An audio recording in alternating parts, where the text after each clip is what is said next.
Assalamualaikum warahmatullahi wabarakatuh. Ngadongeng deui mitra-mitra pemiartub direncangan ku Mang Guru. Mang Guru bade mangdongengkeun deui neraskeun hanca carita anu katunda kalayan judul Santri Pinilih ya dongeng karangan Kang Heri Supriyadi Cianjur. Panginten ayeuna teh nincak seri anu ka-24. Mitra-mitra pemiartub dongeng Mang Guru ulah hilap etang-etang iri ngarojo ngadedel kana lumangsungna ieu acara dongeng diantos ku Mang Guru like, komen, sareng subscribe-na. Sakali deui ulah hilap diantos like, komen, sareng subscribe-na. Hatur nuhun satacananya. Supados teu nyangkolong kana waktos, mangga urang sami-sami ngabandungan deui kumaha jujutan ieu carios. Sok kaparayun sadayana.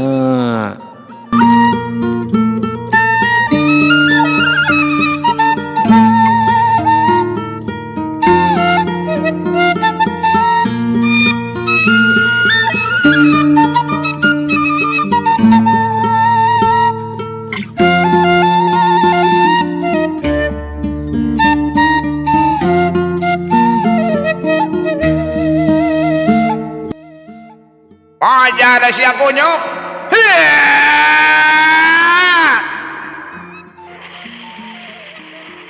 Sebuk belesur. Kalayan tekung si ngomong itu ieu heula, langsung bae si kancung ngayakeun panarajang munggaran. Beureupna anu geus dibuleun ku cahaya beureum nyuruwuk rek neungar beungeut lawan. Lap sakilat Jang Aris ngelokeun sirahna, bari langsung ngayakeun panarajang balesan. Beureub Jang Aris anu masih keneh dibuleun ku cahaya bodas ngahiuk rek ngalabeteung lawan. Gilok, plos, seak. Sangaplosna panarajang Jang Aris anu beunang di singkahan, si kancung oge langsung ngayakeun deui panarajang balesan. Tetela ari ditingali tina kacepetan gerakna mah, si kancung teh leuwih punjul batan si reuwig. Jang Aris jeung si kancung suat-siat babalicetan nggoni ngasupkeun sarta nyingkahan panarajang.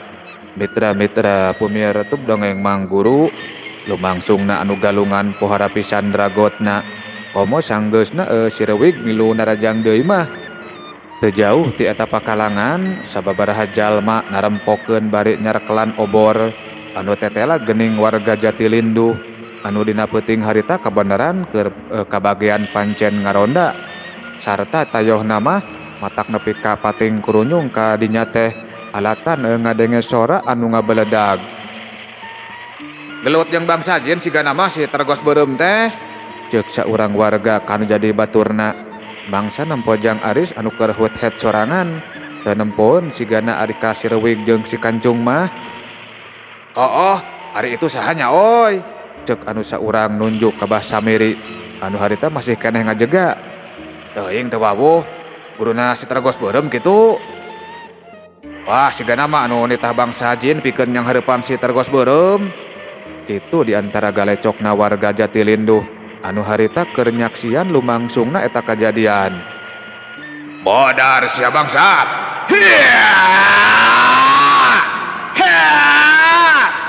Di pakalangan si reuwig jeung si kancung meh bareng narajang Jang Aris. Beureub dua jin anu ngagebur nyuruwuk ti arah anu beda rek neungar awak anu jadi lawan. Gajeleng Jang Aris luncat pohara pisan luhurna nepi ka aya 10 meterna. Nampo kitu si reuwig jeung si kancung siga anu ngomando meh bareng duanana pating belesat pikeun ngayakeun panarajang susulan. Belesat sebuk. Beureub si reuwig jeung si kancung anu leuwih ngagebur batan samemehna, ciciren geus ningkatkeun deui kakuatanana nyorobuk pohara pisan tarikna. Yang hareupan panarajang lawan anu samodel kitu, Jang Aris oge gancang ningkatkeun kakuatanana. Katembong tina ngempurna cahaya bodas anu ayeuna mah jadi ngabuleun sakujur awakna. Sebuk jileger. Balukar tina diaduna eta kekuatan nimbulkeun sora anu pohara tarikna nepi ka pating rarenjag sarta langsung undur-unduran sababaraha warga anu harita keur narampukeun oge. Biar les teu sempet ngagoak-goak acan sigana teh. Si reuwig jeung si kancung langsung ancur sapada harita nepi ka pohara ngagebegna Bah Samiri oge nempo kitu mah. Kalayang celek Halayan dina gerakan siga anu hampang pisan, antuk nama Jang Aris napak deui kana lemah. Geus eleh sugan jina teh oi. Itu gening cicing si tergos beureumna oge. Sanggeusna bieu aya nu ngaburi nyai jeung sora anu ngabeledag mah. Oh, para saktina gening si tergos beureum teh oi. Nya, saha atuh sabenerna jelema teh nya?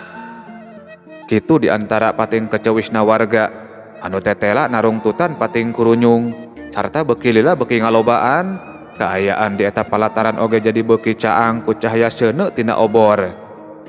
Ari Bah Samiri sanggeus dua jin anu aya di pihakna alancur teh teteupna seukeut kacida mencerong ka Jang Aris kalayan siga anu geus teu mirosea kana pating kurunyungna warga anu beuki ngagimbung di sisieun eta palataran. Lumayan oge gening kabegug sia teh bebenyit. Ceuk Bah Samiri nulak cangkeng teu jauh ti tempat nangtungna Jang Aris. Gera balik bah, gera tobat. Ceuk Jang Aris kalayan pohara pisan kalemna.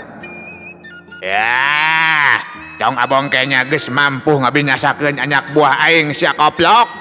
Eueuh nyaonyan ilmu sia teh ari pikeun aing mah. Geus teuas teuing eta hateteh bah. Ganjeng sia setan ganjeng. Yeuh geura asaan kamampuhan aing.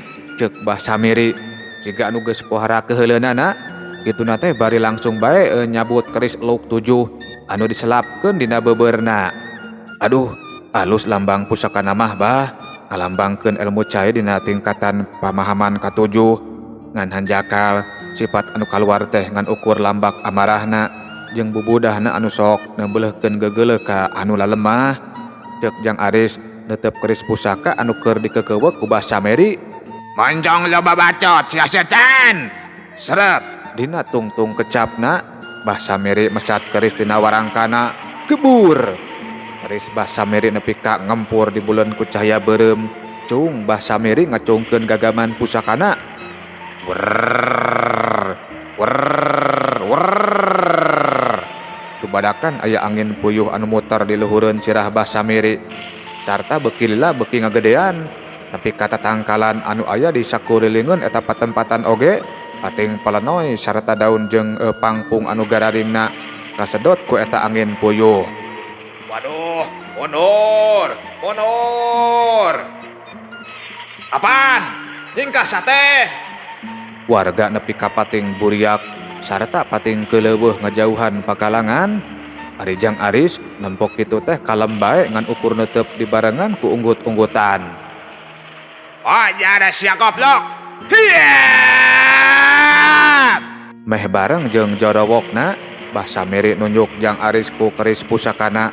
Tetela Bah Samiri mah teu ngandalkeun ilmu gerak mangsa nyang hareupan Jang Aris teh. Sigana mah geus bisa ngukur yen bakal gancang ka parestanaga alatan awakna anu geus teu ngora. Werrrr, subuk. Angin puyuh anu sakitu gedena teh nepi ka ngaguruh ngadeuketan ka Jang Aris. Dangdaunan di eta patempatan oge beuki rabeng kaapungkeun. Obor warga oge nepi ka parareum kabeh.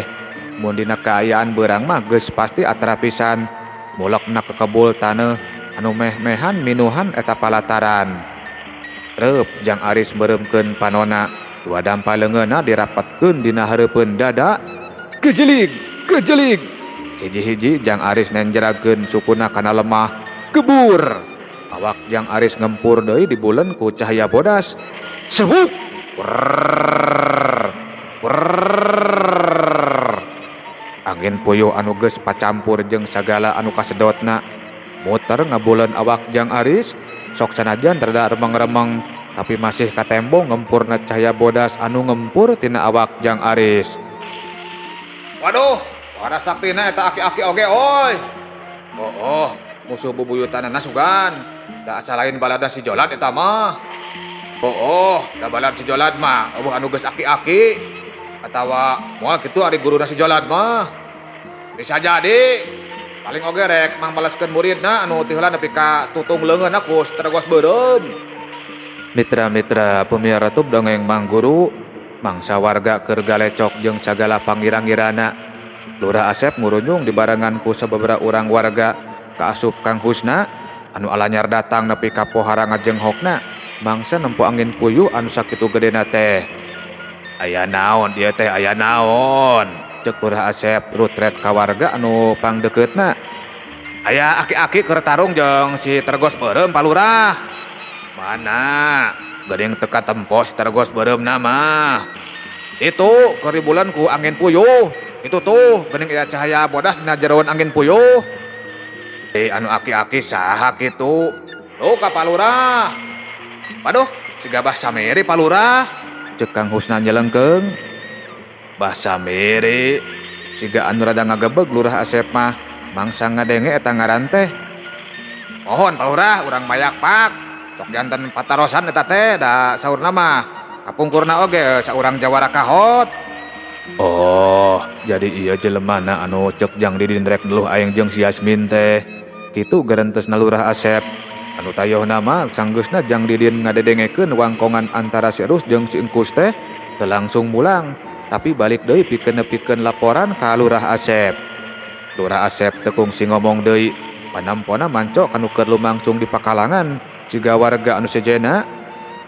Katembong Bah Samiri beuki teu paparekat nyekelan keris pusakana sarta awakna nepi ka ngageter pohara tarikna ciciren keur ngerahkeun kakuatan sapinuhna. Wuruk! Wurr, wurr, wurr.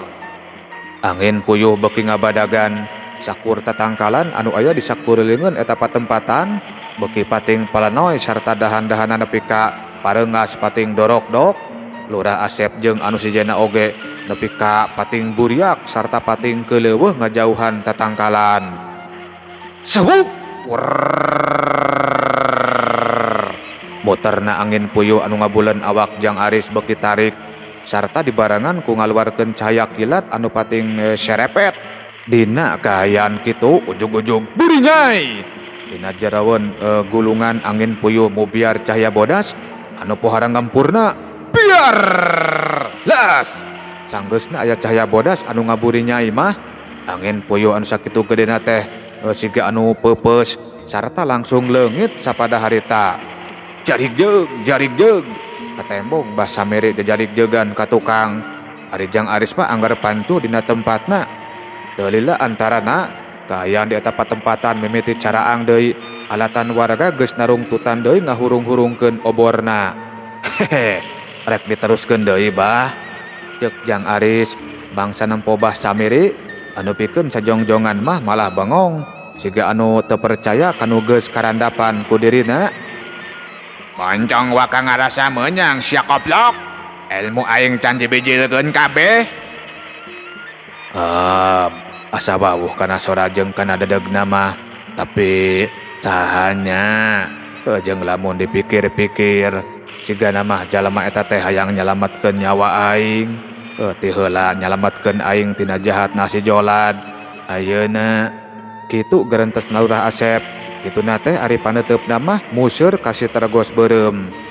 Mitra-mitra pemirsa tub dongeng Mang Guru, cung katembong Bah Samiri geus ngacungkeun deui keris pusakana anu ayeuna mah beuki ngagebur ka tempona teh. Majar sia setan. Bareng jeung gorowokna Bah Samiri nunjukkeun deui keris pusakana lempeng pisan kana awak Jang Aris. Sat gebur sebuk belesat.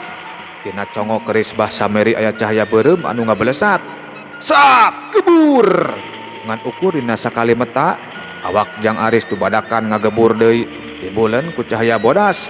Sebuk ruk ruk. Balukar tina paamprok jeung pagesekna dua cahaya nepi ka nimbulkeun sora anu ngaguruh pohara tarikna. Wrrr wrrr wrrr. Cahaya beureum tina congo keris Bah Samiri beuki tarik nyebrotna nembrag cahaya bodas anu ngabuleun awak Jang Aris. Suku Bah Samiri nepi ka ngabelesek semet mumuncanganana sarta awakna ngageter enggoning ti paparaket nyekelan gagaman pusakana. Sehuk. Ayeuna mah Jang Aris mimiti ngadorongkeun dua dampal leungeunna. Bruk. Wrrr wrrr. Cahaya beureum mimiti kaseret ku cahaya bodas anu nyebrot tina dampal leungeun Jang Aris sarta beuki ngadeuketan kana awak Bah Samiri. Bah Samiri beuki ti paparaket sapasang sukuna beuki ngabelesek semet tuurna. Mitra-mitra pemiara tub dongeng Mang Guru, pamustunganana dina ieu ngadu kekuatan Sebuk Jeleger. Antuk nama cahaya beureum buyar, keris pusaka basa meri oge nepi ka ancur. Celeng.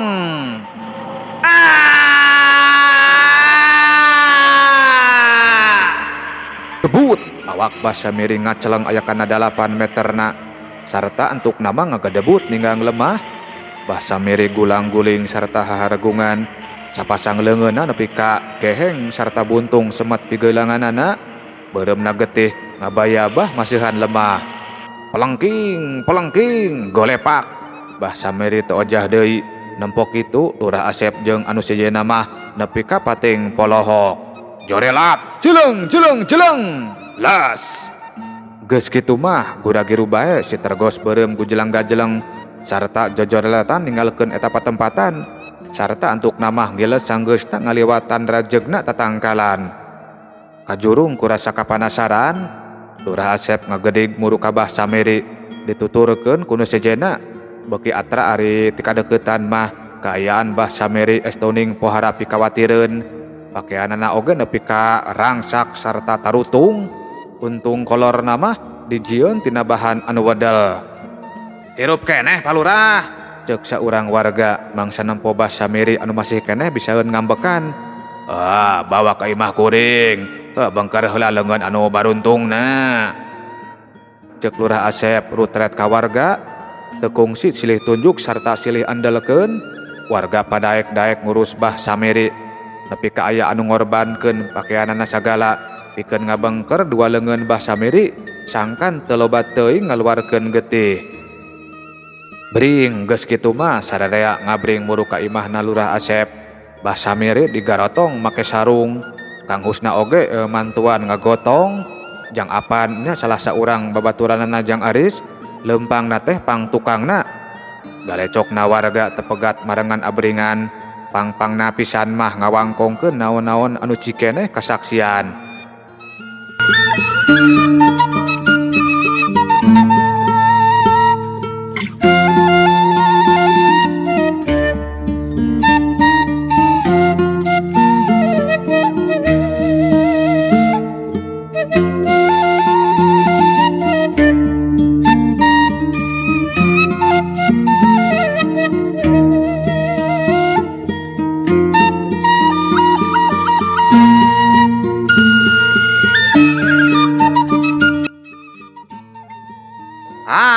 Maneh mah sok kapandeurian wae datang teh. Ceuk Jang Apan mangsa ngalieuk ka nu Noel tonggongna. Tetela geuning anu cikeneh Noel Jang Apan teh layalian Jang Aris, geus beda pakaian ayeuna mah mamake baju sarupaning baju koko anu pamere ti kieu reta. Ti tadi oge urang dempo ngan nyumput we sieun, anginna gede. Dasar borangan maneh mah. Jang Aris mah tibang nyerengeh sarta nembongkeun ka era mangsa dikitukeun kuno jadi babaturanna teh. Geus kitu mah Jang Apan jeung Jang Aris oge gura-giru nuturkeun deui abringan. Mitra-mitra pemiara tub dongeng Mang Guru, sanepina ka imah Lurah Asep, Basa Meri dibawa ka jero imah. Teu awewe teu lalaki, warga jadi beuki loba anu jul-jol, ngagimbung nepi ka buruan imah. Da bubuhan can aya kawijakan PPKM anu sok manjangan. Cager. Warai Kang Heri mohon. Lockdown Kang Heri, lockdown. PPKM nya mohon. Dedeh. Anu aripis biwir mah teu eureun galecok nepi ka teu sirikna ngabudah, nyaritakeun naon-naon anu geus katempona ka warga anu teu milu nyaksian kana lumangsungna kajadian. Teu saeutik anu narambahan carita, sangkan beuki pogot pikeun anu ngadengekeunana, nepi ka aya anu ngabasakeun. Yen si tergos beureum mah hitutna oge ngaluarkeun cahaya bodas.